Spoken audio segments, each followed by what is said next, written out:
The UN Arab League Special Envoy on Syria, Kofi Annan, has said he will urge the Syrian government and opposition to halt violence and seek a political settlement after a year of conflict when he makes his first trip to Damascus next week.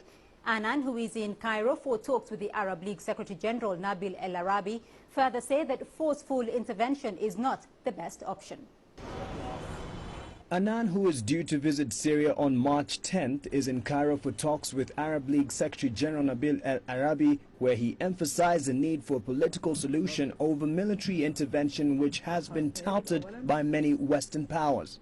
I hope no one is thinking very seriously of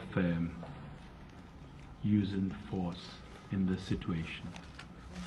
I believe any further militarization will make the situation worse. We have to be careful that we don't introduce a medicine that's worse than the disease. And we don't have to go very far in the region to find an example of what I'm talking about. And so I think we should be very careful when we raise these issues.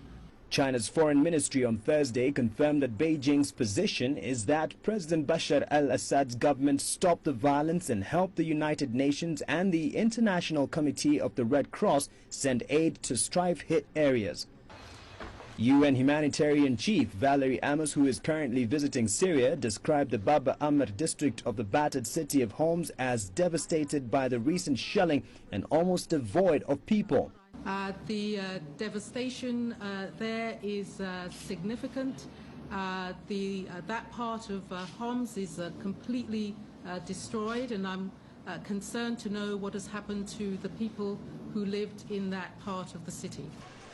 Syria had initially failed to grant Amos access to the country, but relented after the UN Security Council unanimously rebuked Syria for not allowing Amos into the country. The world has failed to stop an unequal struggle pitting mostly Sunni Muslim demonstrators and lightly armed rebels against the armored might of Assad's 300,000 strong military, secret police and feared Alawite militiamen. Despite the strains of a conflict in which the security forces have killed well over 7,500 Syrians according to a UN estimate and lost at least 2,000 of their own, few senior military officers and government officials have defected.